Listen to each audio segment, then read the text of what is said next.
Joe, I suppose here we are, 12 months rolls around very, very quickly, but you must be going into this with a great sense of momentum in light of how November went and maybe the feel-good factor around the national side. Yeah, to a degree. I think there's with that break from November to now, you're always a little bit, I suppose, a little bit nervous about how the players will come back in, who will be available, how they'll slot back in together. But we've got a number of combinations that are fully fit and ready to go, and then we've got a few that will be potentially missing or not fully fit.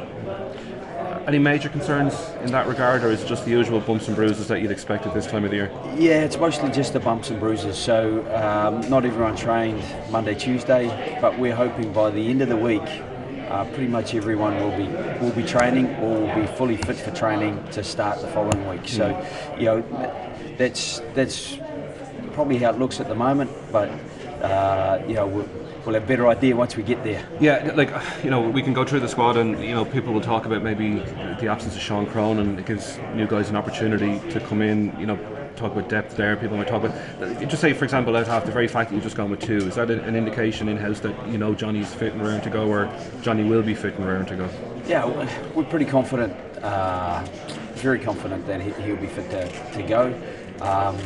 Rory Scannell has played a fair bit of 10. I first saw Rory play 10 for Dolphin against Old Belvedere down in Cork one day, and he did a fantastic job. So he's got a lot of the skills to play at 10. So if we had to mix and match, I think that Rory, particularly if he's in the midfield, it could slot back into 10 easily enough. I don't want to focus on one player, but if you'll permit me a second question on Johnny Sexton. Is it a concern, because he is such a crucial player to the national side, that he's had these bumps and bruises, these strains over the last couple of weeks and months? Yeah, it was literally a bruise. He went into the cast game with a bruise in his calf, and it tightened up. Now, sometimes that happens. There's no great damage there, so it's really just a case of loosening that bruise out, letting the muscle recover a little bit. And then, I think if we're patient, we should get there. So that's the way it's mapped out at the moment. When we talk about selection, there's an awful lot of young guns are pushing on terms of form to really force your hand and try and force their way into the matchday 23. When we look down through the squad as names, an awful lot of the players with the fewest number of caps are the ones that are really in form over the last couple of months. So is it going to be a tense couple of days down in Carton House now with the next generation trying to force your hand? It's exactly the situation that you want to have. I think half the squad have less than 10 caps. Now, obviously, you don't want to go out with a lack of experience, but you want to get that balance of that youth and enthusiasm. And so, the first 2 days of training, we didn't actually train on the Monday. Connor had played the evening beforehand, and we wanted to give the players an opportunity to recover fully from the European rigours that they'd had for the last 2 or 3 weeks in the case of Munster. So we worked our way through that, and Tuesday we had a bit of a hit out. Again, we're looking to wind our way up toward the end of the week, so that'll give us a better indication about how some of those young players you mentioned are going. How big a step up is it, though, say from Champions Cup rugby to Six Nations Test rugby? Because there's always a clamour for new faces, give youth its opportunity, but can there be an ignorance in some of the commentary from outside the squad in terms of how big a jump it still is to make?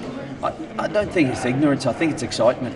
Everyone loves to see something new and something that does inspire people to get along and get excited about a new player or a new combination. And we're not that different in the coaching group. It was exciting for us through the November series to be able to see 40 odd players through that series.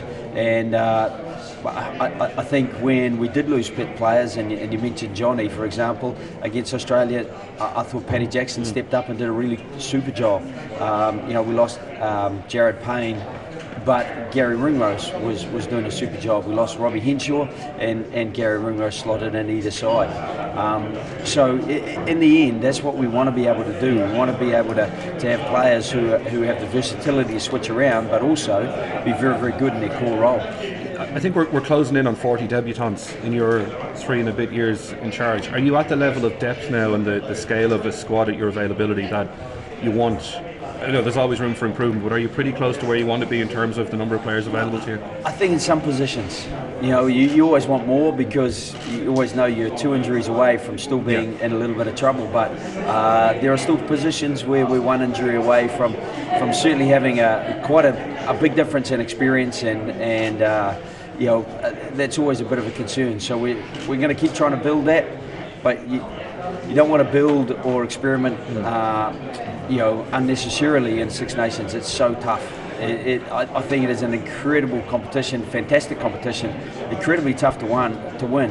And you look at the long-term history, we haven't really won that many of them. England, obviously, do you go along with the consensus that they're the team to beat when you look at the run of form that they're on? Despite all the confidence that exists around Ireland at the minute. Well, the team to beat for me is Scotland. I watched closely a replay of the Glasgow-Leicester game. Those players will be going into Scotland camp with incredible confidence. Edinburgh are also on a high. You mix those two with some of the players they've got playing outside of Scotland. The Greg Laidlaws, who's a super sort of strategist and tactician. So, I think for me, we're not too keen to look too far past our first game. Just a final question. Realistically, how close were we to having someone different sitting in this seat this year, in terms of the contract and your future? Because we didn't really get a chance to talk too much about that in November, the way things went. We got distracted by good results. I think it was never about the job. Ironically, as much as I think we have a fantastic staff and playing staff, and I really enjoy the opportunity to do the job that I have. I think it was more around family and I guess extended family as much as anything. It was difficult, but I do feel that one of the things that really encouraged me was how positive people were in the street after the World Cup, how enthusiastic they were, and a lot of people forget the France game. That was certainly one of the proudest days I had involved with the Irish team, and what happened the following week was probably the other extreme. But while a lot of people, I think, allowed that to pass and focused on what was happening on the lead into that, it got me excited about potentially where we could end up. And so, from a job perspective, it was always something that, that had an allure, as did, I suppose,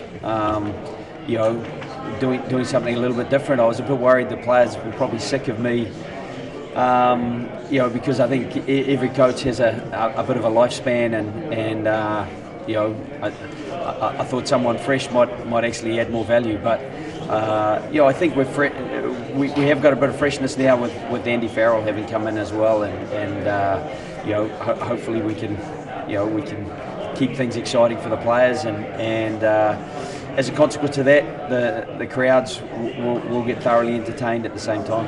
Wish you well. Cheers. Thanks, Damien. Thanks, John. Thank you very much.